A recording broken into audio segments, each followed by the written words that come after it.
खालिद गाजी साहब, ये 123 वक्फ प्रॉपर्टीज़ का मामला एक बार फिर सामने आया है और इसमें आप लोगों का भी नाम आ रहा है। बताया जा रहा है कि आप लोगों ने दावा किया है कि इसमें से बहुत ज़्यादा प्रॉपर्टीज़ आप लोगों की है। क्या है ये मामला, बताएंगे ज़रा?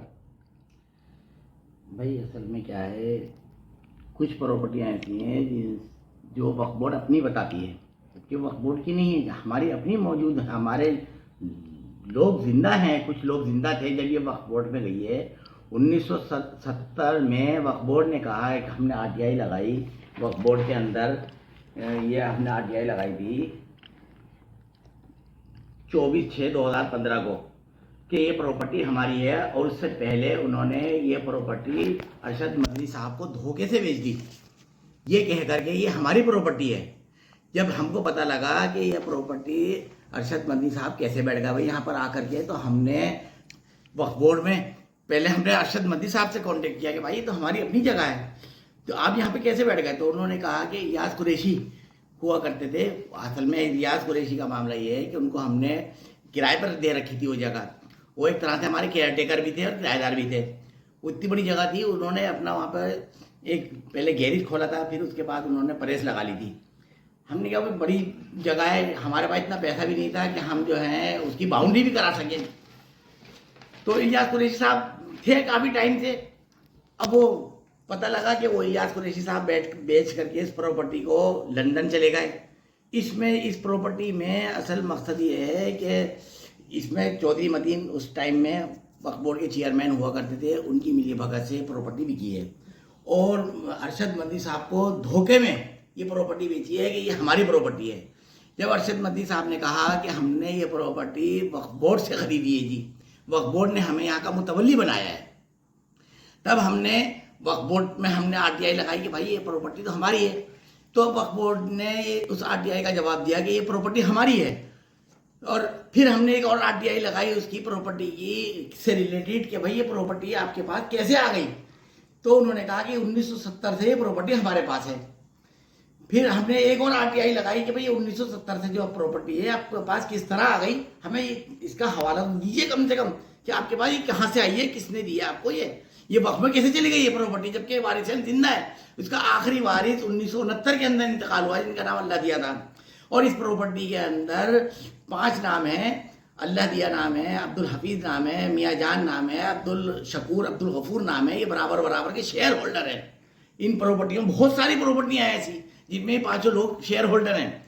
अब मसला ये हुआ, जब हमने जवाब दिया तो उन्होंने एक जवाब दिया, वक्फ बोर्ड की तरफ से जवाब आया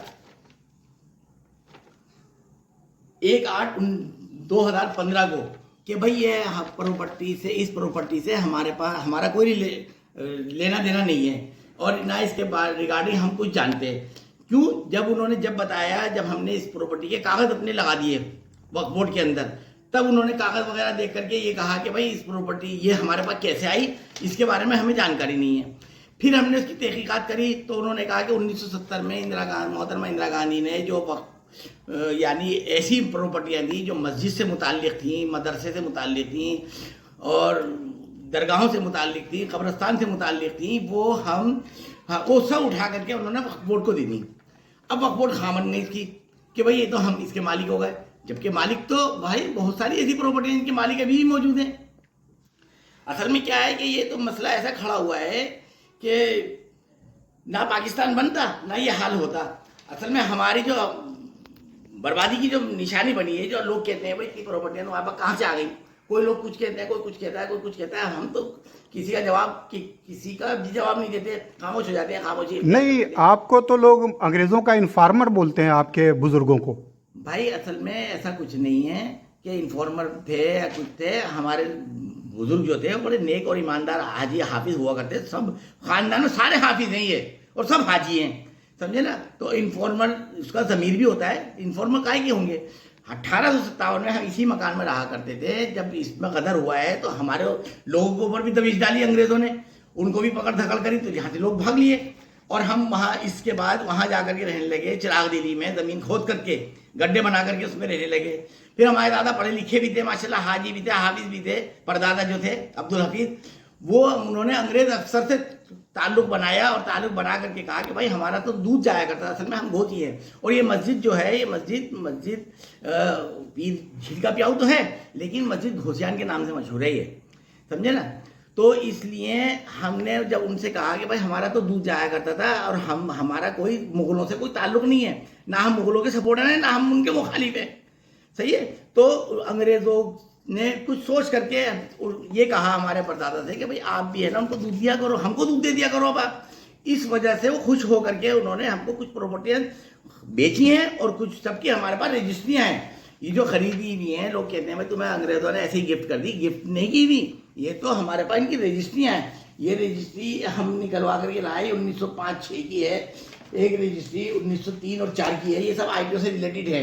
कुछ ये पहले नाम हुआ करते थे, फिरोजाबाद बांगर, फिरोजाबाद खादर और गयासपुर। ये 3 ज़मीनों की जगह हमने कुछ ज़मीनें ऐसी हैं जिनको हमने एक साथ खरीदा है।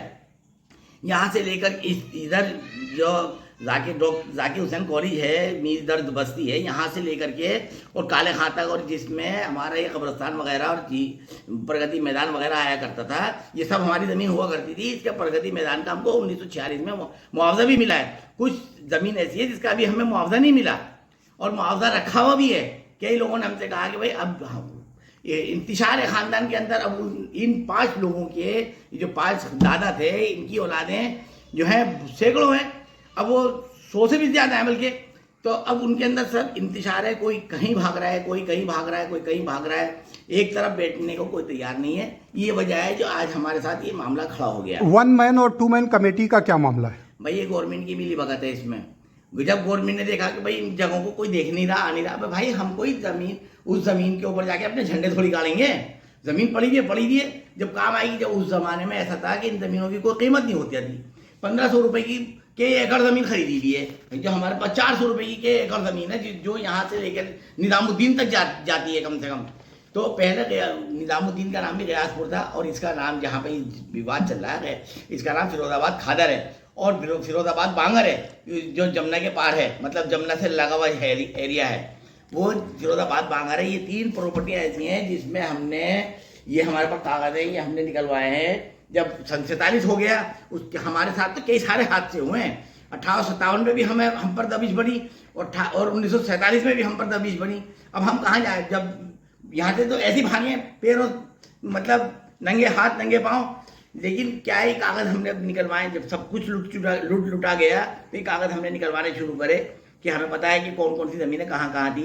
हमने सरकारी नौकरी किया करते जामिया मिल्लिया इस्लामिया में, लाइब्रेरी में, वो छोड़ी है हमने।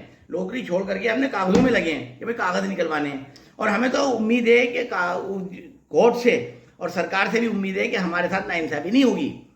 अब आप लोग क्या करेंगे इस मामले में? कैसे आपको ये ज़मीन मिले और इतना बड़ा पेचीदा मसला हो गया है? इंसाफ होता है, कानून अंधा नहीं है, इंसाफ मिलेगा हमें, इंसाफ मिलता है, हमें इंसाफ मिलता हुआ है और हमारे साथ कभी नाइंसाफ़ी नहीं हुई है, ना हुकूमत ने की है, ना कभी अदालतों से हमें नाइंसाफ़ी का मुंह देखना पड़ा। हमें अदालतों के ऊपर भी भरोसा है। हम बातचीत चल रही है हमारी, कोर्ट में केस भी पड़ा हुआ है 2018 का, ये इसकी फाइल है। लेकिन क्या है कि अब हम वैसे बातचीत चल रहा है, अगर बातचीत हो गई तो ठीक, नहीं तो फिर हम कोर्ट जाएंगे भाई। तो इन प्रॉपर्टियों को लेने के लिए आप कोर्ट का दरवाज़ा खटखटाएंगे, बाकी और ये जो LNDO ने कब्जा कर लिया है नए सिरे से, LNDO से भी लड़ाई होगी भाई। हाँ, कागज़ है, कागज़ बोलते हैं, जबान नहीं बोलती। ये जो कागज़ है ये बोलेंगे। LNDO ने कह दिया कि ये प्रॉपर्टी DDA की है और इनकी है और उनकी है। अब क्या करेंगे आप? सबूत होते हैं, कागज़ बोलते हैं जी। उम्मीद है कि हम जीत के दिखाएंगे। अच्छी बात है, चलिए ठीक है, बहुत अच्छा है। ये प्रॉपर्टी झील प्याऊ को लेकर के जो आप लोगों ने दावा किया, उसको कैसे हल करेंगे? यहाँ पे तो अरशद मदनी साहब को बैठा दिया वक्फ बोर्ड ने। अरशद मदनी साहब से बातचीत चल रही है हमारी, और अगर बातचीत टेबल पे हो जाती है तो ठीक है, केस भी डाला हुआ है। नहीं होती है तो भाई हम कानूनी लड़ाई लड़ेंगे। अरशद मदनी साहब वो खुद कहते हैं कि हमें तो धोखे से दे दी, हमें एक आगे वक्फ प्रॉपर्टी है, हमें क्या मालूम। ये तो मैं बता भी चुका हूँ आपको जी। इसमें अरशद मदनी साहब का दोष नहीं, हम तो इसमें दोष, असल में ये क्या है, हम इन सब हालात के पीछे जो है ना, पाकिस्तान कसूरवार है जी। ना पाकिस्तान बनता, ना हम लोगों से, हम जमींदार हैं बहुत पुराने, ना हमसे ज़मीनें छीनती। हम गद्दी राजपूत हैं, हम कन्वर्टेड हैं मुस्लिम, बहुत ज़मीन है हमारे पास ज़मीनों के अंबार लगे हुए हैं। जैसे लड़ते रहेंगे, जो होना होगा वो तो ऊपर वाला जानता है कि किसको क्या मिलना है। नहीं तो हमारी औलादें खाली नहीं है, औलादें लड़ेंगी और क्या है।